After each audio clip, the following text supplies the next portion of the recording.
what exactly is the budget problem here at PLU? I wouldn't say it's a budget problem. It's things that go up and down over time, and so most of our budget is based on tuition fees, and so we have a shortage of students this fall. We're happy to have maintained our standards, so a number of institutions hit their number this year but didn't maintain their standards, so we're happy that we maintained our standards in this. So it's an effect on the budget of about 5%, and so all of the different divisions of the university are adjusting their budgets to accommodate that reduced revenue. And so these things happen from time to time. It's about every 10 years we've had kind of a drop-off in enrollment. So the last time was about 2002, and the previous time was 1993, I think. So it seems to be on about a 10-year cycle that we do that. So you might notice that there are a lot of changes in the way we're doing enrollment. So the whole enrollment division has been folded into the academic division, and so the provost, Dr. Steve Starkovich, is now in charge of all of the academic division, which includes enrollment now. And that's all part of an effort to connect the faculty, the academic side, with the admissions side, so that there's better information and flow and cooperation and so on. Because so many students say that they came because of some contact they had from a faculty member, or from a coach, or from a staff member. So helping to facilitate that and making sure that people know what's going on back and forth is really important for successful recruitment. The issue this year was largely due to the University of Washington opening up an extra 1,000 seats in their freshman class. So all the private universities in Washington State were affected by that reduction or that increase in the number of students at UW. And then Washington State University also eliminated their essay requirement for their application, and so made it easier there. So we think those are the two principal things that have affected the enrollment picture for this year. So that's the main thing, and then we're just adjusting budgets. And in my administrative career, I've had to cut as much as 10% from budgets for different reasons, at different times. So 5% it's a management challenge, and it requires us to be more effective and more efficient all the way around. But it's a manageable thing. So. And do you see any long-term consequences due to the lack of enrollment this year at PLU?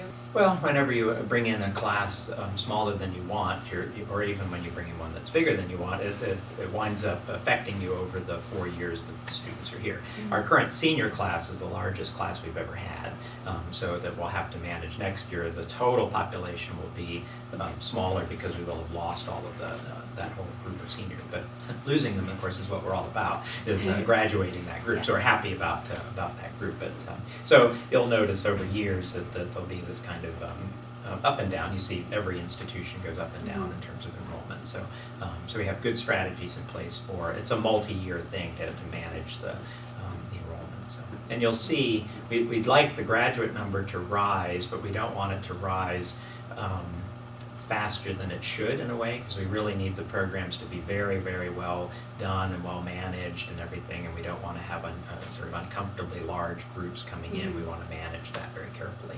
And so you'll see that in a multi-year way. You won't see it sort of jump up in a dramatic way. So. And then has anything significant been put on the back burner because of these budget issues this year? There are a lot of things about mostly about facilities and things that we'd like to do. So for instance, we'd like to have a better way to welcome visiting students, so instead of just on the other side of Hauge here. So we have some plans for where we might like to do that, but that's kind of a nice to have thing, so we'll wait on that until we can afford to do that. So a number of things. We always have a list from a very long list of things we'd like to get done, and so you just sort of draw the line where you prioritize everything, and then you say, well, we have money to do this many. We don't have enough money to do this whole list. Yeah. So there's a lot of that kind of thing. So. And then personally, has this been hard for you to deal with? Like, no one's ever really prepared for budget cuts. So how have you dealt with it personally? Well, I've been through many ups and downs in budgets in my career, so it's very common. It's very common for institutions to have to go up and down, up and down. Everybody likes up and nobody likes down. And so the best thing about having to make such cuts is that it gives you an opportunity to be more efficient and effective. So one thing that we've been doing very well this past year is developing something called Six Sigma, which is a process efficiency system that's used by a lot of corporations. And so we have 64 people who've been trained now as, they're referred to as green belts in Six Sigma. So they're people who've been trained to figure out how to be more efficient and effective in their own work. And so they all have proposed projects for being more efficient and effective. So that can be everything from printing costs and contracts that we have with big organizations to try to be more efficient that way, being more effective in the way that we manage paperwork and so on, to sort of cut down on the time that people are spending doing things that might be automated, so that we can then redeploy those people to do other things that we'd like to have done. So that's a great tool for helping us to take advantage of the reduction and be just better at what we do. We've started last year thinking we need to do this anyway, and this particular sort of trimming of the budget presents a great opportunity to say, oh, I'll pay attention to that now, and I get to use this system, the Six Sigma process, to figure out how to be more effective and efficient in my own organization, department, unit, whatever it is. So, yeah. And then how do you approach the issue of being transparent with like students and like staff members about the budget problem this year? So the trend of the last couple of years has been to increase transparency and get more people to be aware of how the budget works and so on. So we have a meeting that once a month called the Budget Program Leaders Meeting, and it's over 100 people who manage budgets. That's the organizing principle. So it's deans, it's department chairs, it's directors of programs, managers of units and so on. So that group has had a lot more visibility on the budget than they ever had before, so tremendously more so.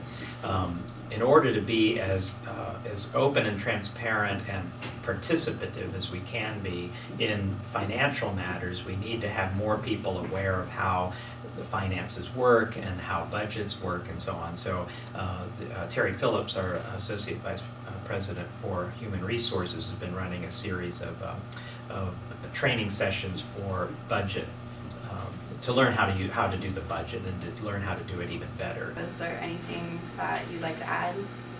Well, just to say this is a period of time that we've got a great team of people really energized and figuring out how to make our the management of our finances more participative and more to get more clarity and visibility and transparency. So this is winding up being a helpful time to figure out, even though it is really hard to do, but sometimes having to do hard work that's worthwhile is a pleasure. So.